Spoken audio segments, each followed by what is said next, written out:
Hi there. Let's deep dive into the data structure of Zixflow. It's very different from the existing CRMs and platforms you might have seen. Collections and lists are the building blocks of Zixflow.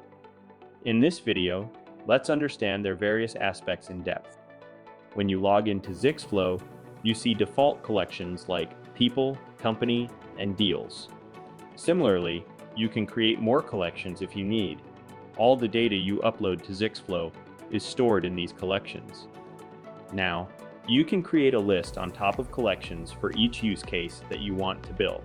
For example, you can see sales leads, recruiting, and influencers list here.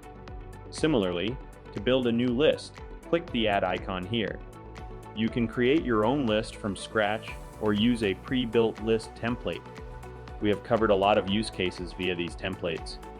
If you select one, you can see the type of views and attributes covered in this list. Once selected, then click Use this template. Now, you can see the list has been added here, and all the additional fields created by the system are visible here.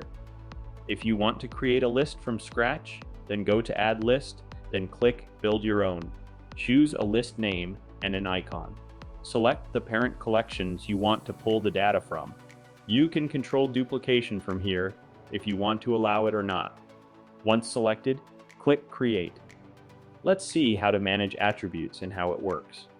In Zixflow, each collection and list has its own attributes or fields. For example, in the People collection, we want to store a few common fields related to a person, like a person's name, email, phone number, and basic information about that person. Similarly, for a company, we would store fields like company name, domain, location, etc. And the same for deals. Once these records are added to a list, which you can do from here, all these fields will be auto-populated on the list level. If you need more attributes according to the use case, you can create more attributes on the list level. In this sales list, you can see that acquisition channel and status are part of this list only. Similarly, in the influencer list, you will see channels, followers, views, and rating, which are part of the influencer list. You can add more custom attributes to your lists. To add custom attributes, go to the three dots on the top right, click Manage Attributes, and then click Create Attribute. Select an attribute type. Now, you can see the type of fields that you can create, like text field, number, checkbox, currency, date, timestamp, rating, status. This is used to build Kanban view or pipeline, dropdown, multi-select dropdown, record reference, user field, or AI field. For example, let's go with text. Give it a name, a description, a default value, which will be added when a new entry is added automatically, and a validation type. Click Create. These are the configuration settings. You can add members to each list here. Note that only members who are part of the list can see the list in their account, and based on these permissions, they can take actions. If you want to move data from one list to another, you need to map the custom fields here. Note that you can move data only if the lists are based on the same collections. For example, if the list is made on top of people collections, then you will see only people-based lists here. Similarly, you can manage other lists as well. Now let's understand collection settings. For example, let's understand the people collection. Under permissions, you can define how duplication should work on the collection level, such as what's important for your business, email, or phone, and select accordingly. Here, it won't allow the same email ID entry to be added to collection records.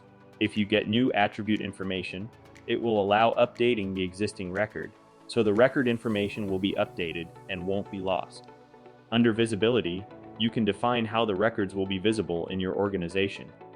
If global level is selected, it will show all collection records to all members. If member level is selected, only members who are the owner of the record, or if it has been shared with them, can see the record. This way, you can control who can see what. Approval request type, if the visibility setting is set to members only, and if a member who doesn't have access to a certain record wants to access it, the member can send a request to the record owner to allow sharing the record with them. Via manual setting, the owner has to allow manually and approve the sharing. If auto is selected, The system will allow the record automatically without manual intervention. Under Attributes, you can control collection-level attributes from here. All the attributes are same as list, except the relationship attributes. Using Relationship field, you can define how two collections are connected and to each other, and you can pull data from one collection to another easily.